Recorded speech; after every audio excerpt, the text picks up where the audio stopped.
Hi, I'm Roger Pettingell, Sarasota's luxury waterfront property specialist, and welcome back to this special financial edition of Real Talk, where we have Sarasota's really, longest, as long as I can remember. We've been working together for probably 25 years. 25 years. Mortgage lender. This is Scott Kolbe. He's a partner with the Pettingell Group, and I thought it would be a really appropriate time to talk a little bit about what's going on in the mortgage market. I got to tell you, Scott, I have been advertising it's time to buy because the interest rates are so low for like 15 years or something. Right. Is it, I look in the market, it seems to me like everybody's watching the Fed, or there's signals that interest rates are going to go up. Is there a shift in the market? Not that we have felt so far. Rates have been low, as you mentioned, for a long, long time. And typically in an election year, rates will stay low. Until kind of that economic diplomacy is released by whoever wins the election. So we look for rates to stay where they're at. You'll see minor bumps and trends in daily trading bumps, but nothing significant. So if we're looking at, like, everybody likes to compare what they know, right? So 30-year fixed mortgage, that's the barometer to really look at. Correct. Still well under 4%? It's in the low threes. Low threes, yeah, under low threes. 3.5%. Yes, sir. I mean, it's funny because so many of our deals have turned into cash deals so that we don't get as involved in financing. I mean, I used to call you all the time. All the time. And now it's, hit or miss for that. On the other hand, this past year, I've noticed a lot of the offers that I have coming in all have financing contingencies. Like, everybody seems to have suddenly realized that these rates are so low, we should be taking advantage of them. Yeah, we'd see that same trend.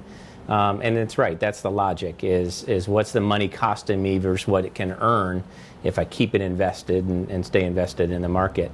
And it's deductible, right? The interest is deductible. So accountants, I think, are screaming at people to get some deductions. That's correct. Well, that further kind of lowers that cost basis, and then adds to their portfolio.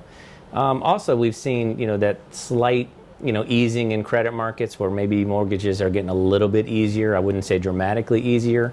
So they don't need to know, like, your fifth child and where they went to school? And just the first four. Okay. I mean, I think that did take away a lot of business, at least from the high-end purchasers. They don't want to deal with it. It's very aggravating, correct. But that's definitely gotten better, right? I hear that. It's gotten better. It's gotten better. So if you're thinking, your accountant says you should get a mortgage, or it just works for your financial plans, like, what should you plan for? How much time is that going to take to get approved for a mortgage? It's taking us between 14 and 21 days to issue a full loan commitment. Okay. And that includes the appraisal, and then we're closing loans in 30, 35 days. So that's above that's faster than the market, I would say, right? Yes. Which is really nice, because we see these offers that come in with 45-day mortgage contingencies. Right. And especially as we're heading into season, I mean, I don't want to take it off for 45 days. No, it's too long. I mean, too long of a period there. You should be able to determine a decision quicker than that.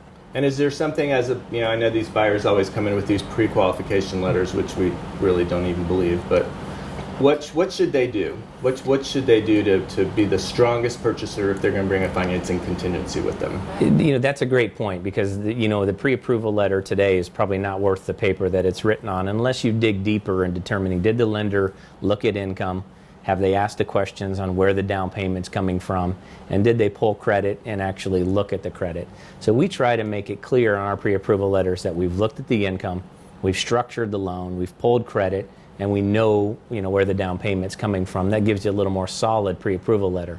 So if you get an Everbank pre-approval letter, short of the appraisal, say, maybe a little bit of having the underwriter look in depth, you can feel more comfortable with that. Absolutely.